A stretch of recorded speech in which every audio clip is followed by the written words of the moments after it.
Hola, en nombre de Fund Society quiero darles la bienvenida a este webinar en el que vamos a discutir el futuro de la industria de gestión de activos.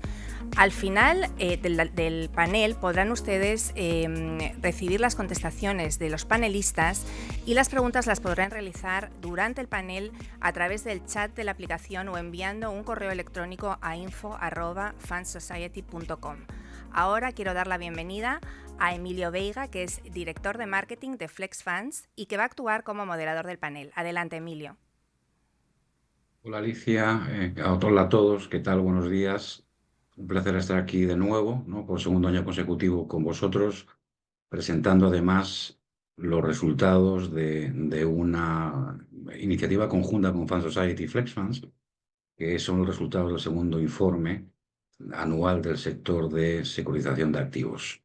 Me gustaría pues empezar agradeciendo y presentando a los ponentes que nos acompañan hoy, pues comenzando con las damas, con la dama en este caso, desde Santiago de Chile, nos acompaña Mari Carmen de Mateo. Mari Carmen es gerente de productos de distribución a terceros del grupo Vinci Compass, donde pues lleva prácticamente 10 años. Bienvenida, Mari Carmen. Con anterioridad estuvo 6 años prácticamente en la RAIN Vial, y Mari Carmen está a cargo de la relación y coordinación de los esfuerzos de levantamiento de capital en LATAM para gestores tradicionales y alternativos. Es un placer contar con una voz tan especializada en este webinar. Nuestro especialista en activos alternativos hoy es Alejandro Navia, desde Miami. Alejandro es director comercial de una compañía de referencia en Estados Unidos, Driftwood Capital. Driftwood, pues, es una referencia en Estados Unidos en adquisición, desarrollo, financiación y gestión hotelera, ¿eh? Con lo cual su opinión pues va a ser, como siempre, muy valorada. Y desde Buenos Aires tenemos a Juan Bataglia. Juan es economista jefe de Cuquiara y Compañía. Cuquiara y Compañía es un agente de liquidación y compensación, ALIC, como se denomina en Argentina, con más de 50 años de experiencia y presencia en Argentina, Uruguay y Nueva Zelanda. A todos ellos, pues muchísimas gracias por estar con nosotros y es un placer contar con sus opiniones, ¿no? Comentar un poquito sobre la compañía que yo represento, Flex Funds.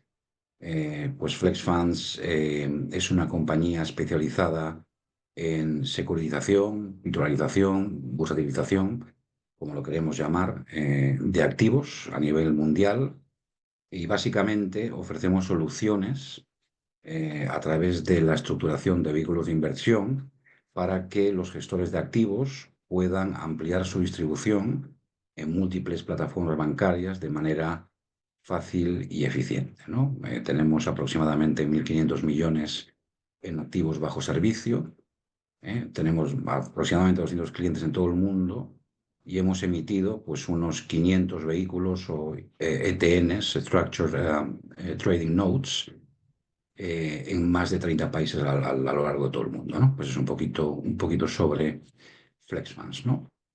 Parte del contenido, ¿no?, que vamos a presentarles hoy y de lo que van a hablar nuestros ponentes, pues es un fruto de una iniciativa conjunta con Fund Society y FlexFunds, que es el segundo informe anual del sector, que recoge básicamente opiniones de pues, prácticamente más de 100 compañías en 18 países, entre Latinoamérica, Estados Unidos y Europa, en especial España y Suiza, dentro de Europa. Básicamente lo que nos revela son tendencias de la industria de gestión de activos, ¿no? Y un poquito las expectativas, ¿no?, que tienen pues, todas estas compañías que han participado en la encuesta para los próximos 12 meses, ¿no? Publicamos el informe hace unos pocos meses, ya pues hemos tenido prácticamente 2.000 descargas, ¿no?, desde entonces, y si no se lo han descargado y le interesa, pues pueden leer el código QR y descargárselo ahí, ¿vale? Simplemente pues para darles algún, digamos, abrebocas de la información que vamos a hablar, de las tendencias más importantes, pues me gustaría resaltar 7. La primera, ¿no?, es que entre las compañías encuestadas, pues se consolida una preferencia por un modelo mixto en cuanto a la gestión de vehículos de inversión colectiva. Es decir, los gestores pues prefieren gestionar, por un lado, cuentas por separado, ¿no?, y por otro lado, vehículos de inversión colectiva. Es decir, el modelo que se tiende a seguir en los países encuestados, pues es un modelo mixto, ¿no? En cuanto a los activos, ¿no?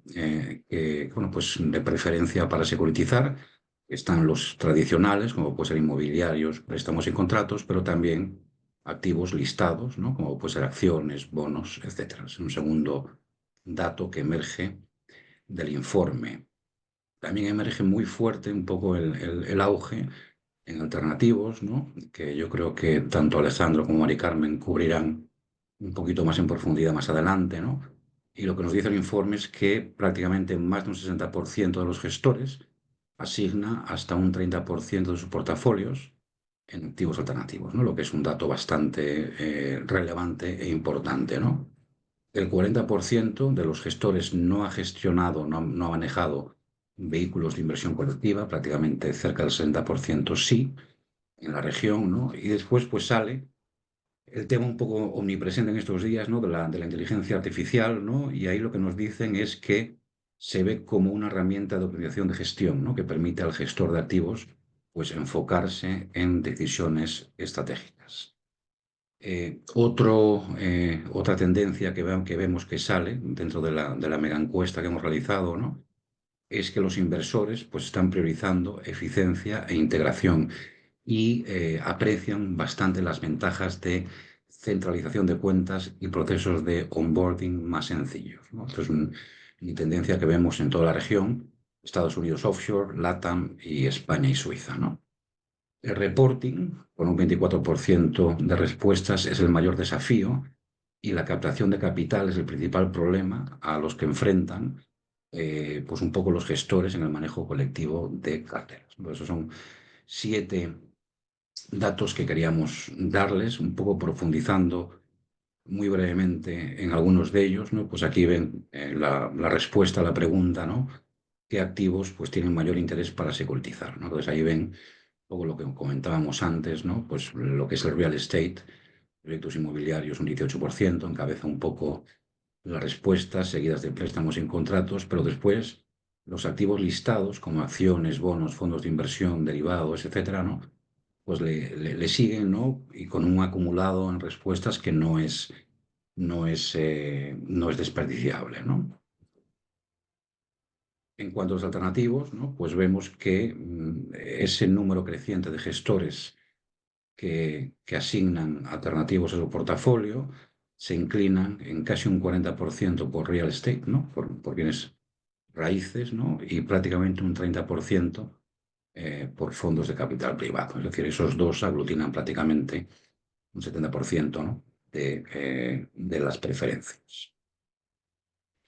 Lo que mencionábamos antes, ¿no? Un 40% de los gestores de activos encuestados no han manejado vehículos de inversión colectiva, es decir, se tienden más a utilizar lo que se llama SMAs, ¿no? O cuentas manejadas, gestionadas por separado, mientras que un 56% sí han manejado vehículos de inversión colectiva, ¿no? Y siguiendo pues, un poquito con este tema, pues prácticamente un 70% de los encuestados, de los gestores de inversión, apuestan por un modelo mixto de gestión, es decir, la combinación entre cuentas manejadas por separado y vehículos de inversión colectiva, ¿no? Por ahí creen que van los tiros para los próximos 12 meses.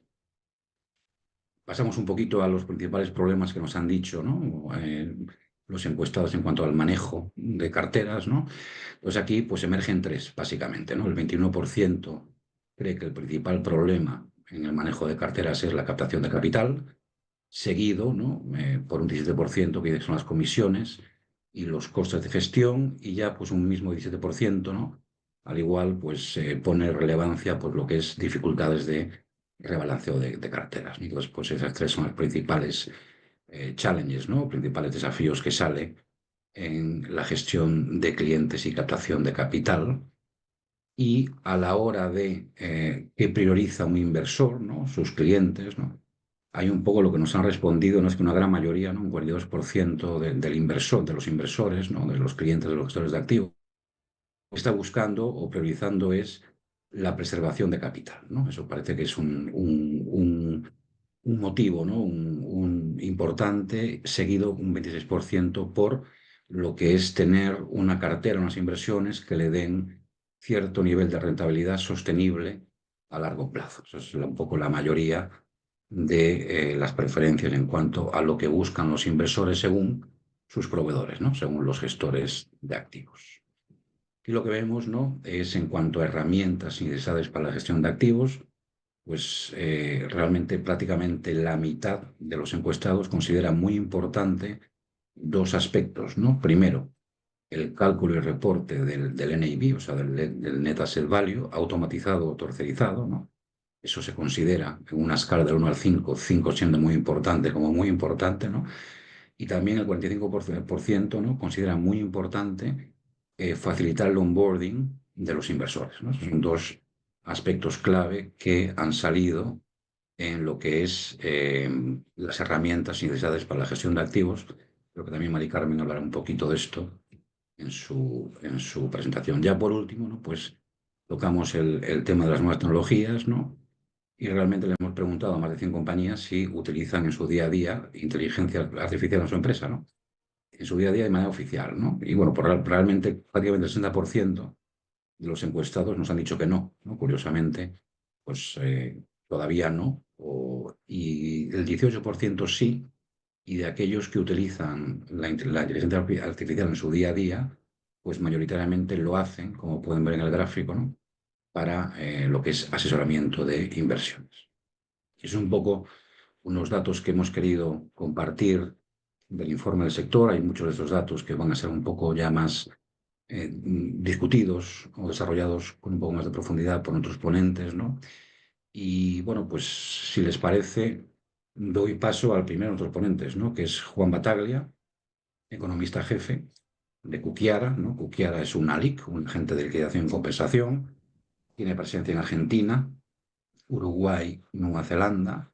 Pues llevan más de 50 años, creo que 56 años para ser exactos, en esta industria, ¿no? Con lo cual les avala mucha experiencia y mucha reputación y credibilidad. Y pues en números, ¿no?, pues tienen prácticamente 1.000 millones de yuan, ¿no?, en Wealth Management, y pues es un broker internacional con más de 100 contrapartes abiertas a nivel mundial, ¿no? Es un placer contar con Juan Bataglia, su economista jefe, ¿no?, de Buenos Aires. Juan, pues cuando tú quieras, y bienvenido, y 1 millón de gracias por estar aquí con nosotros hoy. ¿Qué tal? Muchas gracias por la invitación. Un placer estar acá con los amigos de Flex Funds y Fund Society. Me tocó la parte fácil a mí, hablar de mercados este año. Así que me parece lo más importante es un breve repaso cómo llegamos al 2025 para entender lo que viene. La economía americana venía creciendo sostenidamente post pandemia. Estábamos en un crecimiento anual levemente por encima del 3%. Un poco por encima del crecimiento potencial norteamericano. Normal era esperar para el 2025 cierta desaceleración.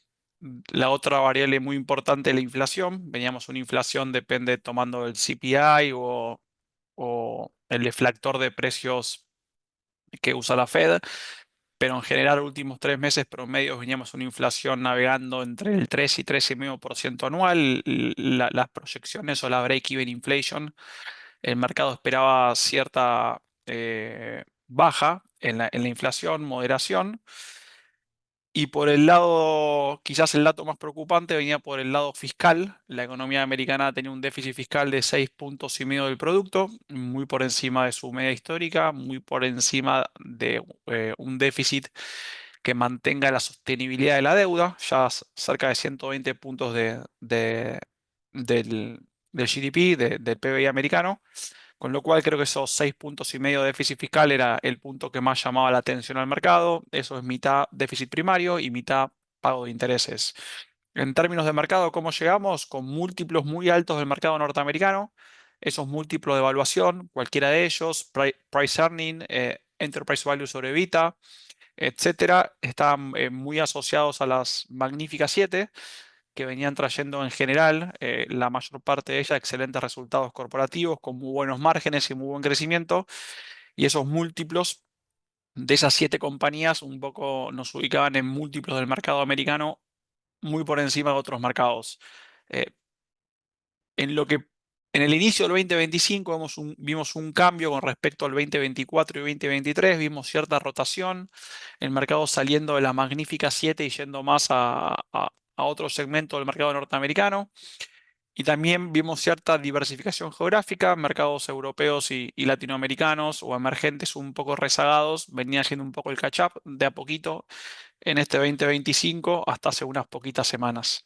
Eh, por último, el mercado de bonos recién se veía normalizando. Recordemos que el mercado de bonos sufrió un cisne negro en el 2022, cuando la tasa fue casi de 0 a 5 puntos porcentuales muy rápido, y eso destruyó el mercado de bonos, y recién nos estábamos acostumbrando a un mercado de bonos un poco más estable y en recuperación. Con lo cual, hasta hace unas pocas semanas, esta era la narrativa y de repente llegó un famoso cisne negro.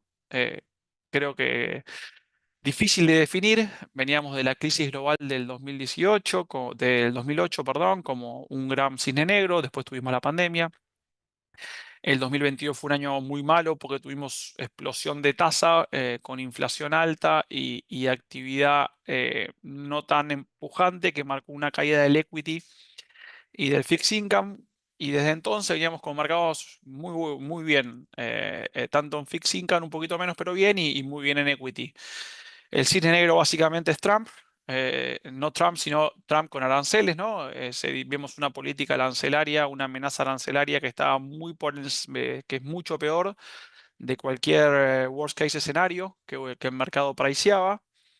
Y la pregunta es, no importa lo que piense uno de los aranceles o de lo que piense uno de la política económica, sino para qué los políticos toman determinadas decisiones en política económica, ¿no? Creo que pensar lo que va a hacer el gobierno de turno es mucho más importante que la opinión propia de uno para posicionarse en cartera, ¿no? Y uno dice, bueno, ¿cuáles son los incentivos de la política arancelaria? Y bueno, la verdad que es complejo de entender, ¿no? Incrementar la producción manufacturera en Estados Unidos, no vale la pena ni discutirlo, eso no va a pasar. Estados Unidos no va a producir cosas que hoy se producen en Asia o en el mundo emergente, eso es, yo diría, empíricamente casi imposible. Bajar la tasa de mercado, o sea, provocar que todo esto genere una baja en el costo de endeudamiento por parte del Tesoro norteamericano, una baja de tasas, con lo cual provocar esta crisis autoinfligida solamente para bajar la tasa es lo mismo que yo tenga una mosca en la sala y agarro una bazuca para matarla, ¿no? O agarro un cohete para matarla. Me parece que dista mucho del sentido común. El tercer punto que uno podría pensar es fiscal, ¿no? Bueno, tenemos 6,5 puntos del producto en déficit. ¿Por qué no bajamos el déficit vía suba de aranceles? Como decimos los economistas, ceteris paribus todos los demás, los aranceles son cerca de 2 puntos del producto, o serían cerca de 2 puntos del producto, depende cómo se terminen aplicando.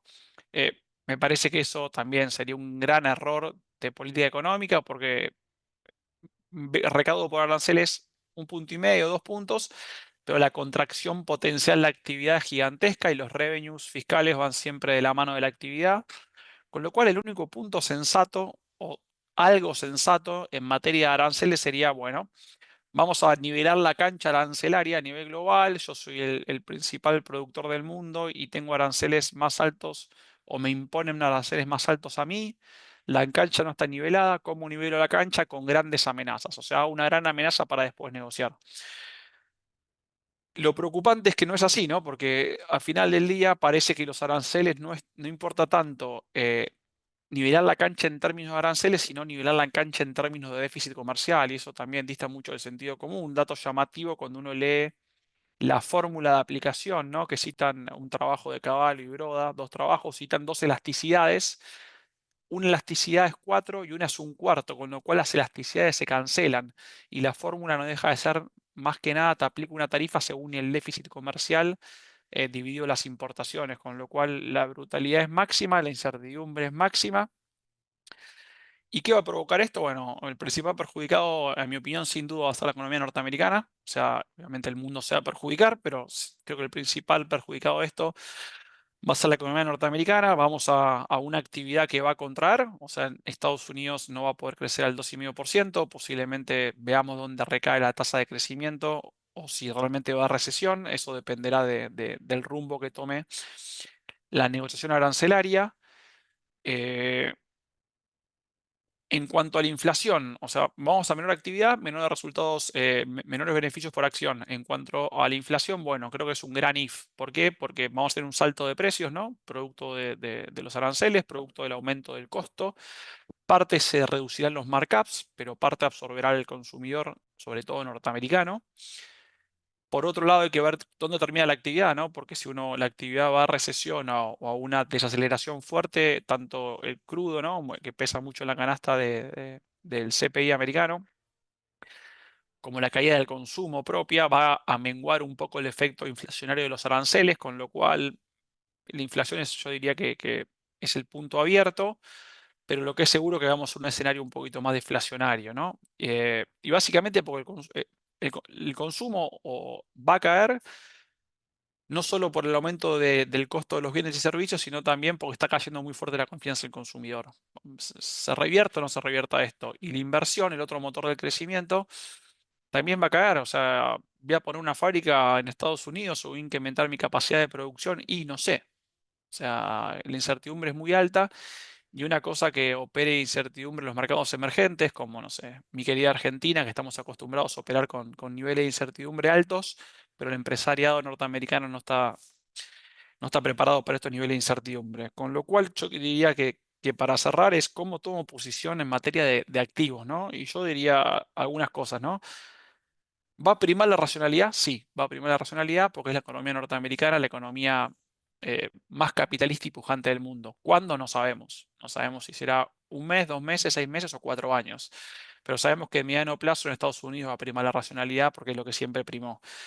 Con lo cual diría que consejo y compras escalonadas, tanto lo que es equity como fixed income. Segundo consejo, manejo de cartera activa, ¿no? Las carteras activas vuelven a estar muy por encima para mí de las carteras pasivas en este contexto, y ahí los vehículos de inversión, como decía Emilio, son claves, ¿no? Eh, Tercer consejo, diversificar. Hay activos baratos en todos lados. Los high yields explotaron, los spread de crédito, hay bonos muy buenos en todo el mundo, a tasas muy atractivas, hay valuaciones de equity muy baratas en Estados Unidos y muy baratas en el mundo emergente de Europa. Con lo cual, cuando estamos dentro de un cisne negro, es muy importante diversificar, porque el cisne negro uno no sabe para dónde sale, ¿no? Es imposible medir las consecuencias de un cisne negro. Sí, yo puedo decir estar invertido porque pienso que esto es transitorio de nuevo, un mes o 3 años, no lo sabemos, pero a largo plazo hay una buena oportunidad, pero yo creo que es muy importante tanto la diversificación geográfica y de emergentes, mundo desarrollado, como la diversificación por asset class, ¿no? Porque creo que hay cosas baratas, atractivas de largo plazo en todo el mundo y en diferentes asset class. Así que paso la palabra a Emilio. Gracias por el tiempo. No, gracias a ti, Juan. Excelente exposición y seguro que recibimos más de una pregunta relacionada con este contexto de mercado global, ¿no? Vamos a pasar ahora a un asset class muy específico, pero que está en amplio crecimiento, en interés, en inversión y en muchos sentidos, ¿no? Que es el alternativo, lo que es real estate. Entonces tenemos el placer de contar desde Miami con Alejandro Navia. Alejandro es director comercial de Dribble Capital, una compañía pues básicamente con presencia en Estados Unidos, que lleva operando más de 30 años, que está especializada en todo lo que es adquisición, financiación, desarrollo, gestión hotelera, pues tienen más de 4 billones de activos hoteleros bajo gestión, 80 hoteles, ¿no? Y 15.000 llaves, ¿no? 15,000 keys, como dicen, ¿no? Bajo gestión. Esto, cliente además de FlexFunds, muy apreciado, como Juan y como Mari Carmen. Pues todo tuyo. Bienvenido. Muchas gracias por estar con nosotros, Alejandro. Muchas gracias, Emilio, y muchas gracias a todos los que están participando, a Fund Society por la invitación y a Mari Carmen y Juan por compartir este panel. Vamos a ver, a mí me toca un poco menos denso que a Juan. Creo que un tema completamente diferente lo que me toca. Como les comentaba Emilio, pues gerente comercial de Driftwood Capital, una compañía especializada y verticalmente integrada en el mundo de la hotelería en Estados Unidos con más de 30 años de experiencia. Nosotros a partir del 2015 empezamos a abrir nuestras oportunidades para un público high net worth individuals, wealth managers y family offices, y nos encontramos con algunos retos. Pero empezamos primero a ver que este mercado venía creciendo y la idea de poner en las manos o dar acceso a este tipo de inversionista, a inversiones que eran netamente institucionales antes en el pasado. Trabajábamos solamente con inversionistas institucionales hasta el 2014. Aquí es donde empezamos a abrir y nos encontramos pues con varias cosas. Primero que venía en crecimiento el apetito de los asesores y de los inversionistas en hacer allocations de sus carteras en real estate. Empezaron a venir directamente, lo cual pues era de esperarse y era parte del plan de negocios, pero también vimos que los wealth managers empezaban a buscar también cómo poder participar en este mundo y poder asesorar a sus inversionistas. Claramente había un apetito de estos inversionistas y empezamos a ver que asignaban más de sus carteras a lo que se llama, digamos, los alternativos y específicamente a lo que sería real estate. Hoy en día, como tú lo nombraste en el estudio que hizo FlexFunds, pues cobra mucha importancia hoy en día dentro de estas carteras el tema de los alternativos y dentro de los alternativos el real estate. Esto también se vio impulsado porque los inversionistas creo que están tratando de diversificarse un poco fuera de lo que serían los mercados públicos, donde hay una alta volatilidad, también bastante especulación y claramente necesitaban un poco de ese balance al invertir en real estate, donde entienden un poco más de la estabilidad y que básicamente ya estás invirtiendo en sitios donde hay un flujo de caja, un plan de negocios que se entiende, es un poco más nicho, donde da un poco más de tranquilidad. El problema aquí es que teníamos falta de liquidez, que no es un tema leve, ¿no?, para el inversionista. Pero bueno, finalmente vienen en crecimiento estas alocaciones y de acuerdo a UBS, un reciente estudio, dentro de sus carteras hoy en día los family offices están entre un 10 y un 14% invertidos directamente en real estate. Ahora, había muchos retos, ¿no? Y hay muchos retos que todavía se siguen manejando. Si pasamos a la siguiente slide. Lo primero es, obviamente, para un asesor y un wealth manager, tener una expertise dentro de todo lo que sería real estate, sería crear un grupo enorme de expertos, lo cual lo hace costoso para poder analizar inversiones en real estate en geografías específicas. O sea, es bastante fuerte, ¿no? No es una tarea menor. Y eso es uno de los grandes retos que tienen hoy en día los asesores y los mismos family offices para poder entender en qué están invirtiendo. Segundo, pues el acceso. El acceso originalmente estaba solo para los inversionistas institucionales porque son transacciones enormes donde los cheques eran de un alta monto, ¿no? Estamos hablando de decenas de millones de dólares para poder entrar a participar. Hoy en día ya hay un acceso más democratizado, por así decirlo, entre otras gracias a FlexFunds, para poder que los inversionistas y los asesores tengan un acceso a participar como uno de los socios y poder atomizar estas inversiones, en el caso de nosotros poderla distribuir a un público bastante grande, así dando accesibilidad con un ticket mucho más reducido de lo que se necesitaba antes. Luego tenemos la liquidez. La liquidez pues es un tema para muchos inversionistas, aunque cuando ya tienen la liquidez no saben qué hacer con ella, sino reinvertirla. Pero finalmente el tema de la liquidez es importante, se ve como un pequeño obstáculo para poder hacer esa inversión en real estate donde los horizontes son entre 5 y 10 años, son mucho más largos y no tienen acceso a su capital o por lo menos a la mayoría de su capital de un día para otro, ¿no? Entonces eso también es un reto importante en el que se trabaja al día a día para poder solventar. Y finalmente, pues el tema de reportes, finalmente de reportes y de suscripción a estas oportunidades. Cuando vas con una suscripción directa, pues necesitas ver, dependiendo del inversionista, cuál sería la estructura más adecuada, dependiendo de su residencia fiscal, para poder entrar a una inversión, en este caso en Estados Unidos, lo cual pues conlleva crear unos vehículos complejos que para un asesor o para una family office, para hacer una inversión, pues tienen que tomar muy en cuenta cómo vamos a hacer eso, ¿no?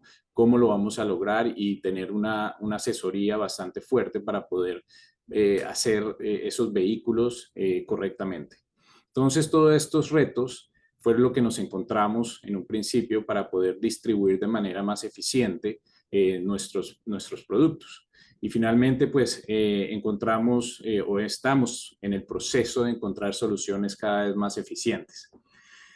Como primera medida, nosotros siendo expertos en el mundo de la hotelería, pues hacemos unas debidas diligencias bastante fuertes, ¿no? Entonces esto ayuda a ese asesor a que tiene un partner en nosotros donde ya se hizo un due diligence profundo, muy expertos en el tema hotelero en este caso, y nosotros siempre hacemos la inversión al 100% nosotros en un principio, lo cual le da mucha tranquilidad a esos asesores, entendiendo que no solamente tenemos skin in the game, dejando por lo menos un 10, 20% de nuestro propio capital dentro de la oportunidad que estamos ofreciendo, sino que en un principio fue 100% de nosotros y simplemente a medida que van entrando los inversionistas vamos cediendo participación hasta quedarnos con un mínimo de un 10%, ¿no? Entonces, eso ayuda, digamos, a mitigar un poco el tema del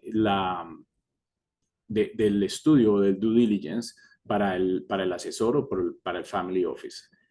Segundo, tenemos la estructura con FlexFunds que nos permite distribuir eficientemente por medio, pues obviamente, de Euroclear, etcétera, donde básicamente no tienes ese onboarding process, sino que ya nosotros hemos estructurado correctamente para poder ir a ofrecer en determinados mercados estas inversiones de tal manera que sea fácil de entrar, evitando todo tipo de subscription agreements, firmas, creación de vehículos, porque todo esto ya ha sido empaquetado, estudiado, estructurado, y con esto ya entran a participar como pues cualquier otra compra de cualquier otro tipo de producto listado en la bolsa.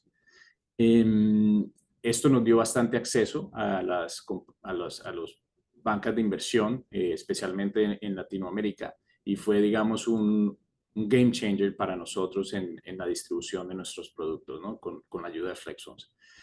La liquidez. Nosotros, digamos, aunque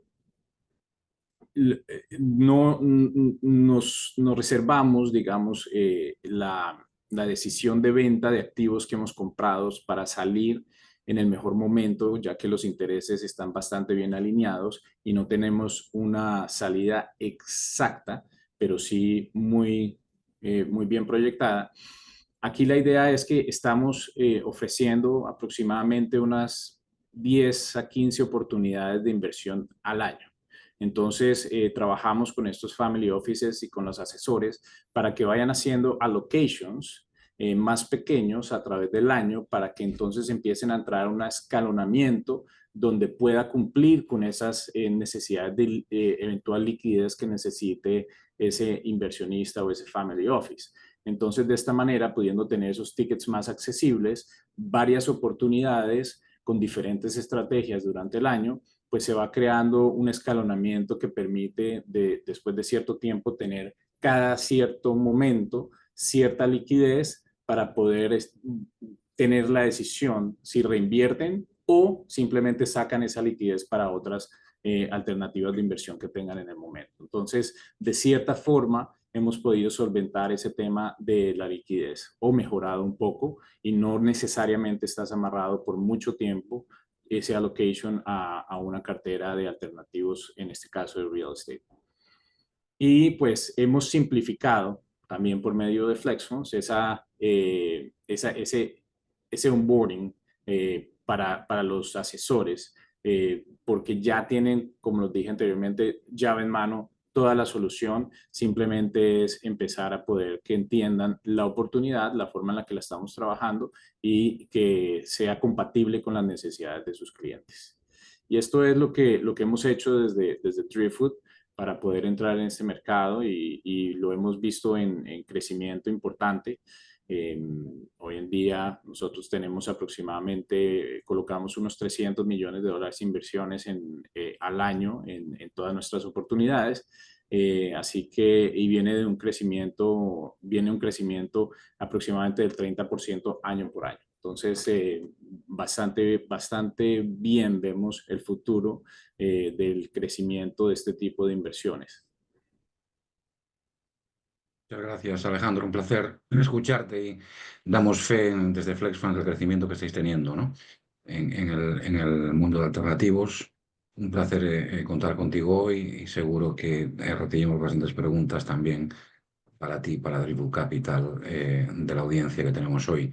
Gracias. Último ponente, pero muy importante, muy apreciada, Mari Carmen de Mateo, desde Santiago de Chile. Un placer tenerte, Mari Carmen, con nosotros hoy. Muchísimas gracias por estar aquí.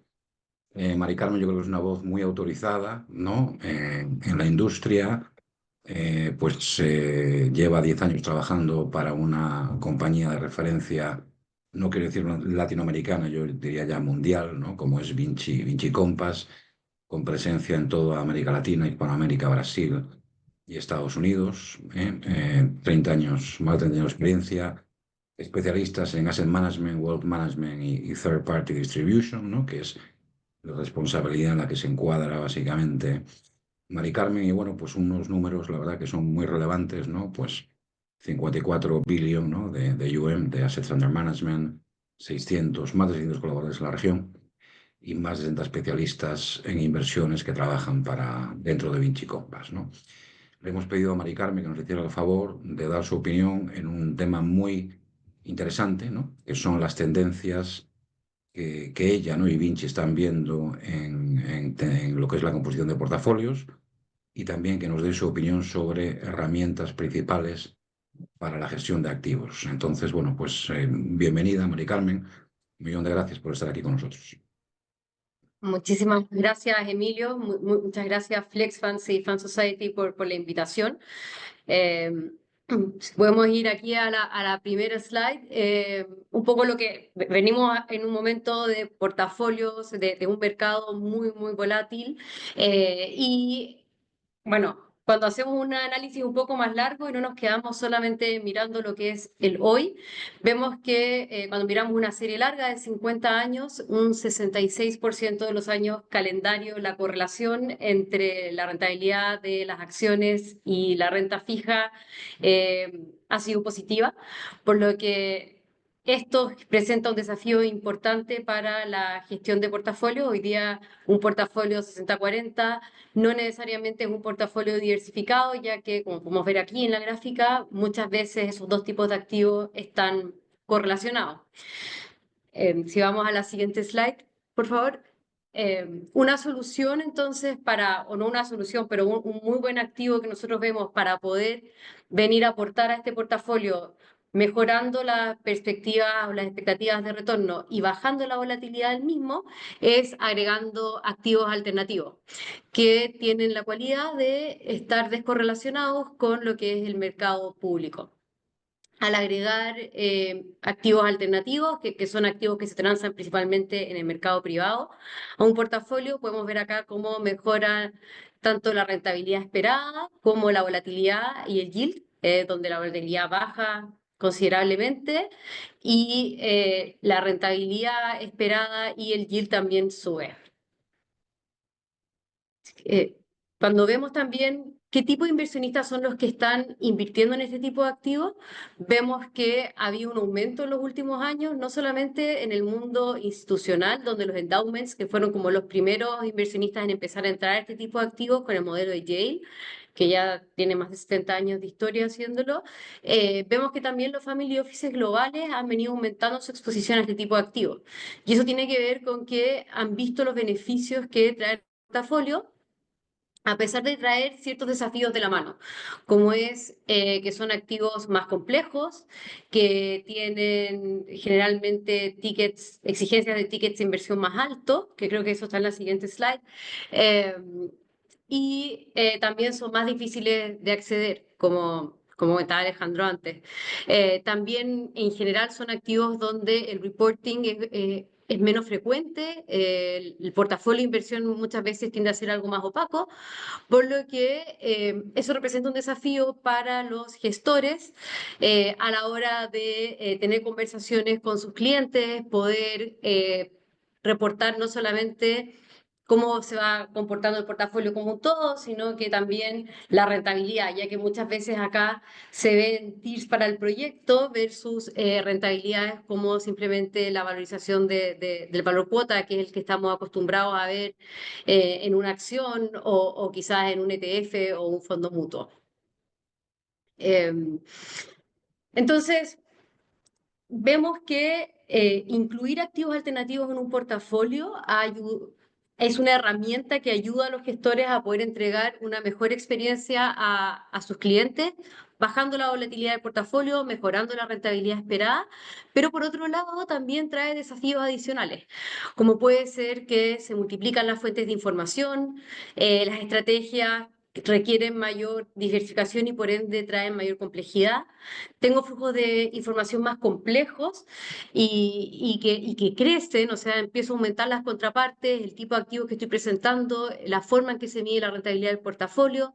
Las estructuras patrimoniales de los clientes se vuelven también cada vez más sofisticadas. Vemos cómo los clientes están armando estructuras offshore cada vez más complejas por temas de sucesión, tributarios, etcétera. Y también se empiezan a aumentar los riesgos a la seguridad de la información. Vemos hoy día que este es un tema importante donde apoyarse en herramientas tecnológicas se vuelve clave para poder consolidar el portafolio, poder presentarlo a los clientes y poder así tener una conversación integral y transparente de el desempeño de su portafolio completo. Nosotros en Vinci Compass hemos estado trabajando en incluir nuevas herramientas para la comunicación con nuestros clientes. En particular, en los últimos años hemos integrado el uso de ADEPAR, que es un software que nos permite consolidar todos los portafolios de los clientes, incluyendo lo que son sus activos, como pueden ser colecciones de arte, activos reales de su negocio operativo. Y eso nos permite poder tener una conversación integral de su portafolio, poder tener una visión en línea de qué está pasando con cada uno de sus activos. Y eso nos permite poder tener, además de esta conversación integral y completa del portafolio del cliente, el desempeño, también tener una conversación mucho más transparente, cercana, y así volvernos una contraparte mucho más confiable y a la que puede acceder no solamente para hablar de una idea de inversión en particular, sino que poder hablar de del portafolio y de las expectativas como un todo. Así que creemos que, por un lado, en lo que son tendencias de la gestión de portafolios, desafíos que se vienen adelante y cómo la integración de herramientas tecnológicas ayudan en este proceso, creemos que hoy día hay una presión fuerte por diversificar los portafolios, especialmente en ambientes volátiles como los que estamos viviendo hoy día. Vemos que los fondos semilíquidos como una alternativa para entrar a activos alternativos que mejoran tanto el acceso a esta clase de activos como también las oportunidades de liquidar estos activos y no necesariamente mantenerlos por 15 años en el portafolio. Al mismo tiempo nos aumentan el desafío que ya tenemos de portafolios más complejos. Hoy día, apoyándonos en herramientas tecnológicas, podemos hacer frente a esas necesidades, podemos manejar múltiples fuentes de información, podemos automatizar tanto el despliegue de información al cliente, lo podemos hacer accesible en teléfonos móviles, en computadores, y con eso dejar a los asesores de inversión la tarea de administrar esas relaciones, de tener conversaciones integrales con los clientes y así también poder traer los insights que necesitamos para poder mejorar todas las opciones de inversión que estamos trayendo a los inversionistas. De acuerdo. Pues muchas gracias, Mari Carmen. Seguro que también hay bastantes preguntas que estamos recibiendo, dado el tópico que estás presentando. Un millón de gracias por darnos estas pistas sobre tendencias y cómo lo hacéis. Yo creo que mucha gente Gracias. quiere saber cómo lo hacéis y que lo hacéis muy bien. Bueno, únicamente, simplemente antes de pasarle otra vez a Alicia, pues la voz, recordarnos si alguien quiere descargar el segundo informe anual, donde mucho de lo que hemos hablado hoy pues está presente, ¿no? Pues aquí tiene un código QR. Y por mi parte, por nuestra parte, agradecer otra vez de nuevo, pues tanto a Fan Society como a Dripwood Capital, Alejandro, Vinci Compass, Mari Carmen y Kukiara, Juan, vuestra participación de hoy. Un millón de gracias. Gracias. Muchísimas gracias, Emilio, y gracias a todos. La verdad es que es un panel muy, muy interesante y estamos teniendo muchas preguntas que todavía pueden seguir haciendo nuestros oyentes. Pero vamos a empezar por una pregunta para ti, para Emilio. Nos preguntan qué criterios debe seguir un asset manager para seleccionar un vehículo de inversión. Vale, pues gracias por la pregunta. Pues yo diría que a lo mejor así pensando rápido, 5, ¿no? Es decir, bueno, primero, ¿no? Un primer criterio, pues si el asset manager necesita o no necesita un vehículo regulado o no regulado, ¿no? Digamos que es un primer, digamos, factor discriminador, ¿no? Un criterio discriminador, ¿no? Después, por ejemplo, pues puede estar la flexibilidad, ¿no? Para poder reempaquetar los activos que quiere reempaquetar, ¿no? Entonces aquí pues nos estamos encontrando, ¿no? Pues con ejemplos de clientes que pues, reempaquetan activos alternativos, como es el caso de Dribble Capital, Alejandro, ¿no? En el caso de Vinci Compass, pues reempaquetó a través de FlexFunds un activo listado, ¿no? ETFs. Entonces, bueno, pues y en el caso de Kukiara, pues también, ¿no? Es decir, activos básicamente listados, con lo cual la flexibilidad en poder reempaquetar los activos o activos que se quieren sería un segundo criterio. Tercero, pues yo diría la capacidad de distribución, ¿no? Es decir, y el onboarding de inversores en general, capacidad de distribución y sencillez operativa, ¿no? Si es lo que se busca, pues hay vehículos de inversión que son más amigables, ¿no? Que otros, ¿no? A la hora de poder distribuir lo que contiene el vehículo de inversión, ¿no? Por ejemplo, los de Flex Funds, como comentaba Alejandro, se distribuyen a través de Euroclear, ¿no? Con lo cual pues da acceso a todo lo que es banca privada, Pershing, etcétera. Con lo cual, si uno es un gestor de activos que quiere ampliar su capacidad de distribución, pues hay vehículos de inversión que pueden ser una solución, ¿no? Coste y tiempo, un poco time to market, ¿no? Sería, yo creo que sería un cuarto criterio, ¿no? Cuánto uno quiere invertir o está dispuesto a esperar en tener su vehículo de inversión montado, ¿no? Pues si uno se va a Luxemburgo, se va a una de las jurisdicciones, pues mínimo 6, 7 meses va a tener que esperar, ¿no? Y los costes pues pueden ser altos, ¿no? Con lo cual ahí un poco está en cómo de sensible al coste y al tiempo puede ser el cliente, ¿no? Y ya por último, ¿no? Pues la eficiencia impositiva sería el quinto criterio, ¿no? Es decir, hay vehículos de inversión que se emiten en ciertas jurisdicciones, ¿no? Que sí que pueden dar eficiencias impositivas, ¿no? Fiscales, con ciertas jurisdicciones donde esté el activo subyacente, con lo cual esos 5 criterios, ¿no? Pues suelen ser los más utilizados a la hora de decidir, ¿no? En el mercado qué vehículo de inversión elegir. Muchas gracias. Hemos hablado muchísimo de alternativos. Es verdad que es uno de los tópicos más candentes hoy en día. Tengo una pregunta para Mari Carmen. Cuando has hablado de un asset allocation, hablabas de introducir un 30% aproximadamente en alternativos. La pregunta que nos hacen es si en un contexto de alta volatilidad o incertidumbre económica como el actual, habría que variar este porcentaje. ¿Podría ser más alto, más bajo? Bueno, la verdad es que para determinar qué porcentaje del portafolio debiera asignarse a activos alternativos, ahí lo más importante es tomar en consideración las necesidades de liquidez del inversionista.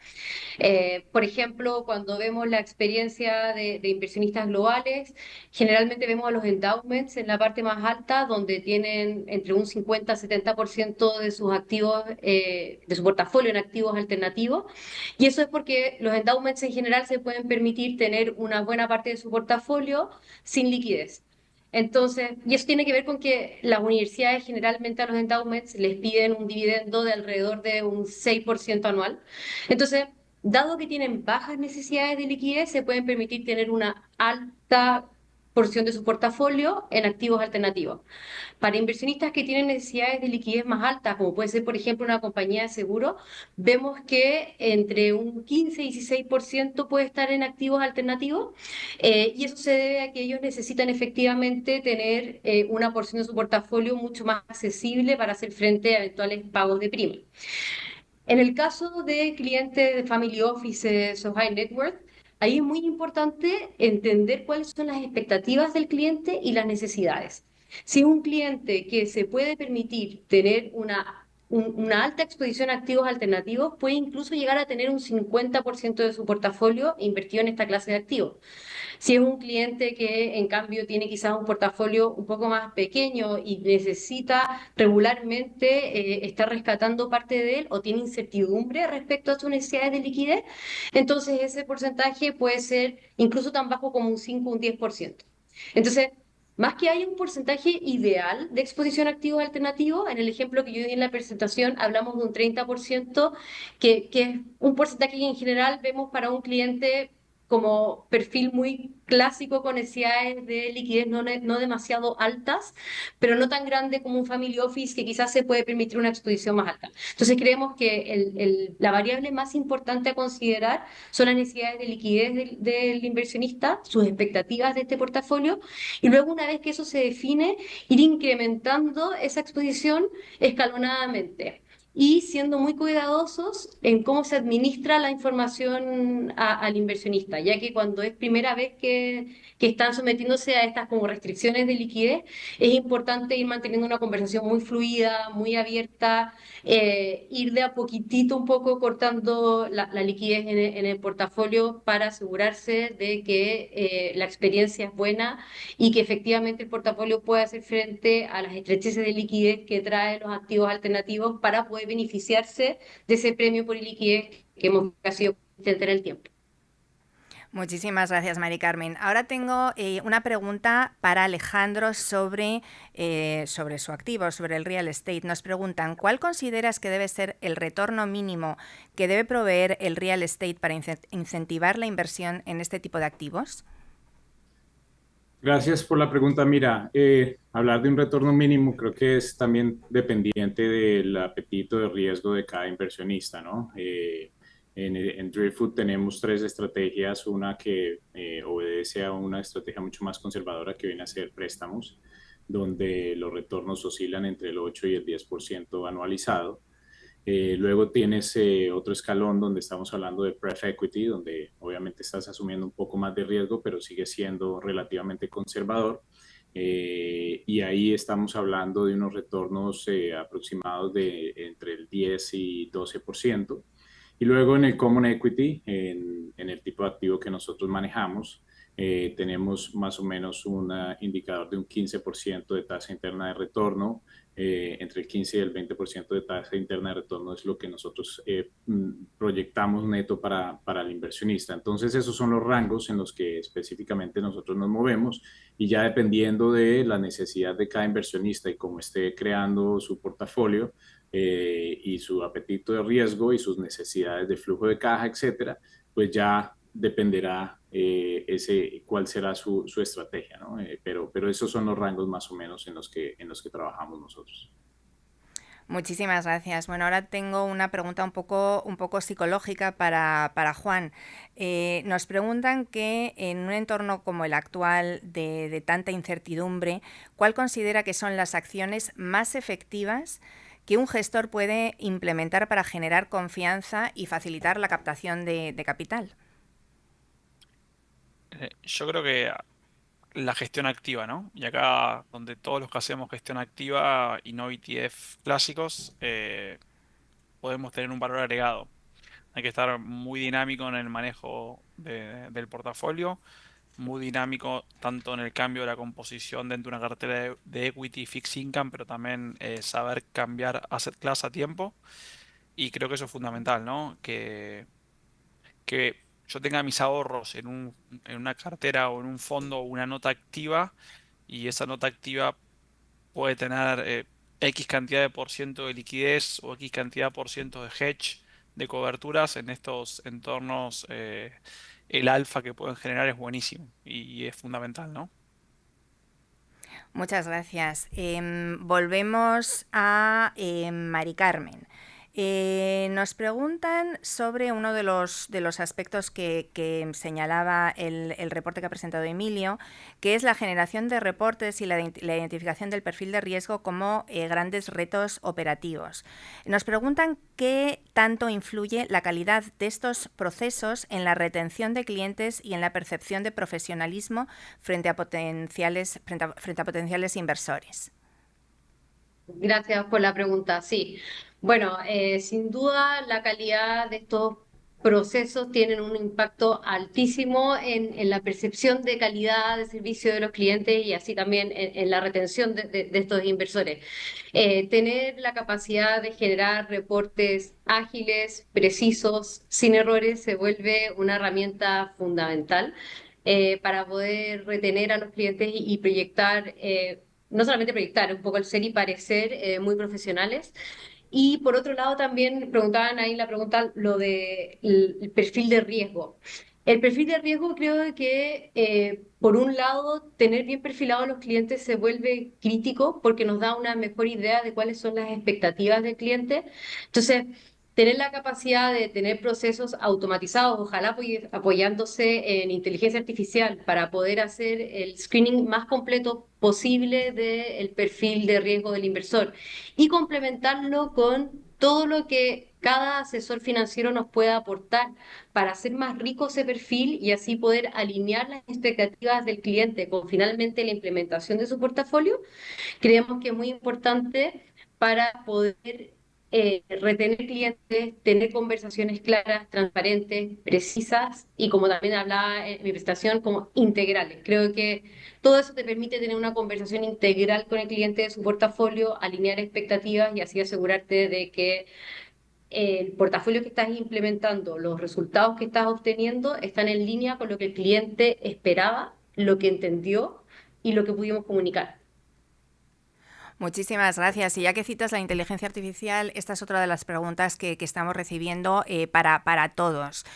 Hablabas, Emilio, que en el informe se decía que lo están utilizando sobre todo para asesorar y sin embargo ahora Mari Carmen nos dice que, bueno, que lo están utilizando para perfilar al cliente. Por ejemplo, no sé si Juan, tú nos puedes decir si lo estáis utilizando y para qué. De la misma manera Alejandro e incluso Emilio nos podéis dar un toque. Si queréis empezamos por Juan. Sí, lo estamos utilizando. Obviamente creo que es una herramienta que no se puede dejar pasar. Obviamente todo es una transición y lleva su tiempo, pero bueno, hay que empezar, ¿no? Y lo bueno es que con gente joven esa transición es mucho más fácil. Por eso me parece que también hay que ampliar un poco los equipos y sumar gente joven, ¿no? Estupendo, Alejandro. Mira, sí, no, nosotros dentro de la compañía desde hace 2 años venimos invirtiendo fuertemente en todo lo que sería tecnología, incluyendo inteligencia artificial, obviamente siendo una de las herramientas principales, pero la cantidad de data que tenemos tiene que ser bien digerida y por esto empezamos este esfuerzo de tecnología. Hoy en día tenemos aproximadamente 15 personas trabajando en este esfuerzo y cada vez es mucho mayor la inversión. Y toca en diferentes sitios, ¿no? Toca desde a nivel de activo, de cómo ser más eficiente la operación del hotel como tal. Segundo, toca al cliente de ese activo, de ese hotel, es cómo llegar y que se sienta personalizada su experiencia dentro de cada uno de los hoteles. Luego pasamos al tema ya de la administración de los fondos que tenemos. Entonces empezamos por cómo nuestros procesos internos podían ser más eficientes y tener una cantidad de sources o fuentes de información hablando entre ellas y creando cierta cantidad de conclusiones, ¿no? Por ejemplo, el tema de los reportes que hacemos, estamos tratando de conectar absolutamente todas las fuentes de información desde desde los sistemas de contabilidad de cada uno de los activos, factores externos de estadísticas, de competencia, etcétera, hasta llegar a un reporte muy preciso y poder hacer una valorización de cada uno de los activos con una frecuencia que antes simplemente no se podía porque sería una tarea gigante de poderlo hacer, ¿no? Entonces nos estamos moviendo precisamente para tener en tiempo real ese tipo de información para que el inversionista sienta y pueda acceder a ella en el momento que lo quiera hacer, ¿no? Eso es un Muchísimas ejemplo gracias, de lo Alejandro. que estamos haciendo. Gracias a ti. Y tú, Emilio, en FlexFunds, ¿nos puedes explicar un poco en el mundo de la securitización si estáis utilizando la inteligencia artificial también? Mira, nosotros empezamos a jugar un poquito con este asunto, ¿no? Como hace año y medio, ¿no? Experimentando, y al final lo que hemos visto, ¿no? Es que es bastante más eficiente, nos está dando más resultado lo que es back office, ¿no? Sobre todo el área de cumplimiento y legal, ¿no? Nosotros, obviamente, el front office, nosotros no gestionamos inversiones, ¿no? Nosotros estructuramos vehículos de inversión, ¿no? Pero sí nos ha ayudado a ser bastante más eficientes en lo que es procesos de emisión, documentación legal, orden de documentos legales, ¿no? Hasta el punto, ¿no? Pues que yo creo que hace 6 meses pudimos emitir una estructura, un vehículo de inversión en 3 semanas, ¿no? Entonces nos ha ayudado un poco a ahorrar tiempos en estos procesos de estructuración. Estupendo. Mira, nos queda muy poquito tiempo, pero hay un par de preguntas dirigidas a Alejandro sobre el inversor latinoamericano en real estate. Nos preguntan qué diferenciación ofrece Driftwood para el inversor latinoamericano que quiere invertir en real estate americano, de Estados Unidos me refiero, que donde hay más competencia, hay otros players, y también si el inversor latinoamericano es menos proclive a invertir en real estate que el inversor de Estados Unidos. Bueno, en cuanto a la diferenciación, por así decirlo, de Driftwood para el inversionista en general, primero fue un acceso directo al operador, digamos, del activo. Ese acceso directo no se veía mucho, ¿no? Era más por medio de asset allocators que hacían una cartera de diferentes operadores, diversificando así, empaquetando a forma de REIT privado. Y ahí pues había varios layers de fees y no tenías ese acceso inmediato y directo a los operadores. En el caso de nosotros, pues el cliente tiene un acceso directo. Tenemos un equipo de Investor Relations bastante grande y precisamente porque son activos donde el inversionista necesita constante atención para sus preguntas, pues es algo que tomamos muy en serio y creo que eso es uno de los principales diferenciadores de Driftwood Capital. Y en cuanto a los inversionistas internacionales versus el US, definitivamente el inversionista americano hoy en día pues está mucho más cómodo invirtiendo en este tipo de inversiones de real estate porque entiende la seguridad jurídica, las implicaciones impositivas beneficiosas que tiene. El latinoamericano, digamos que está todavía en esa curva de aprendizaje, necesitamos mucha más educación, que es algo que enfocamos bastante, entendiendo las diferentes situaciones fiscales, ya sean locales y en Estados Unidos, cómo lo van a tocar mediante esta inversión. Entonces sí hay una curva de aprendizaje que es un poco más extensa, pero una vez ya entienden cómo es esa participación, cómo le afecta y cómo son, y se casan casi que con un tipo de inversión alternativo, pues ahí sí ya digamos que pierden esa timidez y empiezan a invertir porque definitivamente lo ven como un safe haven, ¿no? El real estate en los Estados Unidos lo ven como un safe haven sin lugar a duda, pero sí, es una curva de aprendizaje un poco más lenta y larga la del inversionista latinoamericano versus el americano. Muchísimas gracias. Y ahora sí que ya la última pregunta para la dama de Vinci Compass. Con tus 30 años de experiencia, nos preguntan ¿cuáles serían los activos que son un must en estos tiempos de volatilidad en un portafolio para el año 2025? Gracias. Bueno, en este contexto de volatilidad y desde nuestra perspectiva que va en buscar rentabilidades ajustadas por riesgo, se destacan sin duda los activos alternativos. Y ahí dentro de los activos alternativos la oferta es gigantesca. La verdad es que tenemos desde fondos de venture capital hasta fondos que pueden ser de direct lending, invirtiendo en la parte más segura de la estructura de deuda de una compañía, real estate, infraestructura que nos ofrecen yields. O sea, que creemos que los activos alternativos son sin duda la clase de activos donde estar en este periodo de alta volatilidad es súper relevante.